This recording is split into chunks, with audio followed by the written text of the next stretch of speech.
Wanneer ons berekeninge met eksponente doen en maal en deel kom in, saam plus en minus, dan moet ons onthou dat ons altyd eers die maal en deel gedeelte uitwerk, al is die maal en deel aan die einde van die som. Byvoorbeeld 8 tot die mag 2, ons werk hom in hakies uit, dit beteken 8 maal 8, plus 3 maal 3, en maal 2 maal 2.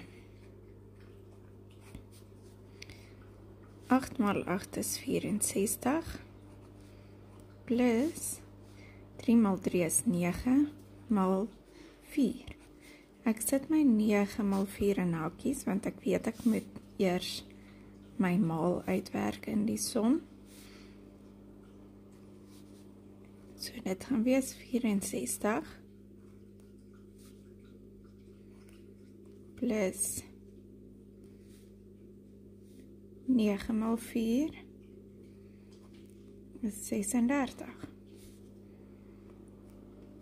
En ek plus die twee by mekaar en my antwoord is 100.